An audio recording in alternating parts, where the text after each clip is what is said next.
दोस्तों अब बात करेंगे जियो फाइनेंस की, जिसकी लगातार न्यूज़ बाहर निकल कर आ रही है कि अब जियो फाइनेंस पूरी तरह से मार्केट में उतर के आएगी। इसका कारण है इनके जो पहले बिज़नेस चल रहे हैं वो आज के टाइम में वर्ल्ड के टॉप के बिजनेसेस में से एक है। अंबानी अब एक नया बिज़नेस शुरू करने जा रही है जो है लीज का बिज़नेस। अब ये इस बिज़नेस में भी पूरी तरह खुल के सामने आएंगे, जिससे इनको फ्यूचर में बहुत फ़ायदा होगा। अगर बात करें जियो फाइनेंस के शेयर प्राइस की, तो वो आप चेकआउट कर सकते हो। लास्ट 1 ईयर में ऑलरेडी ये प्रॉफिट में चल रहा है। आपको इसमें इन्वेस्ट करना चाहिए या नहीं, ये बताऊंगा मैं आपको इस वीडियो में।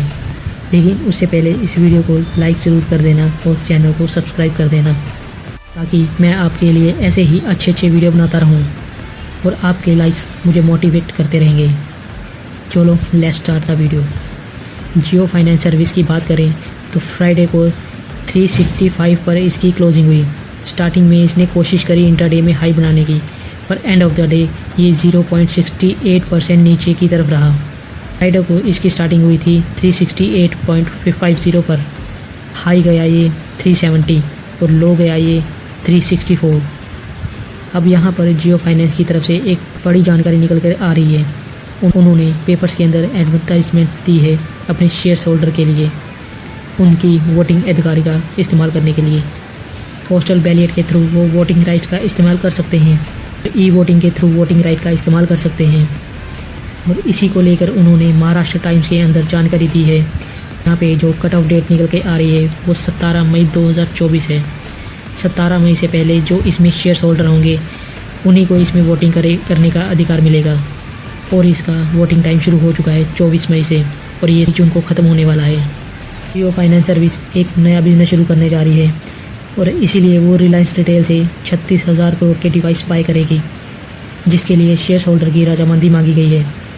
न्यूज़ एजेंसी राइट्स के according finance service provide company device leasing business यानी डिवाइस को रेंट पे देने वाली बिजनेस में आने की योजना बना रही है।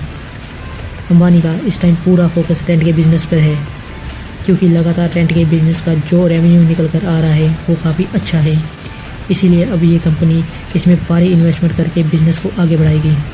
और इस डील के तहत जियो लीजिंग सर्विस टेलीकॉम इक्विपमेंट को और अन्य डिवाइस खरीदेगी, में राउटर और मोबाइल फ़ोन शामिल है। जियो लीजिंग सर्विस खरीदे गए डिवाइस को रिलायंस जियो इंफोकॉम के कस्टमर को रेंट पर देगी। इस तरह जियो लीजिंग सर्विस कंपनी बाज़ार में HP और लेनोवो जैसी कंपनीज को भी टक्कर देगी। इसका मतलब है कि अब अंबानी पूरी तरह तैयार है अपनी इस बिजनेस को ज़ोरों से करने के लिए।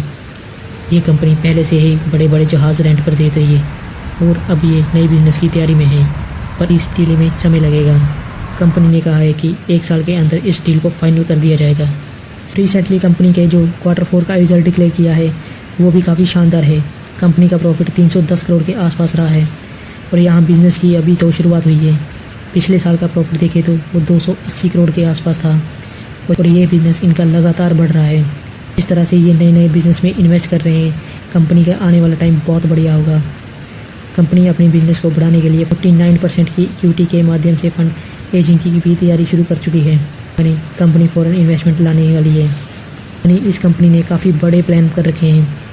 ये इस बिज़नेस को बहुत बढ़ाने वाले हैं। ये पहले ही बहुत सारे अलग अलग सेक्टर्स में एंट्री कर चुके हैं। इससे पहले इन्होंने रिलायंस कंपनी के अंदर भी बहुत सारे बड़े बड़े इन्वेस्टर से इन्वेस्ट करवाया है।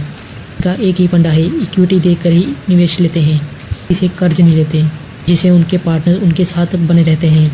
यहाँ से अगर गिरावट होती है तो 343 का फर्स्ट स्पॉट है, ये टूटा तो 325 तक ये स्टॉक जा सकता है। गिरावट और बड़ी हो 315 तक जाने की संभावना है, और ये तभी पॉसिबल है जब बाज़ार में काफ़ी बड़ी गिरावट हो।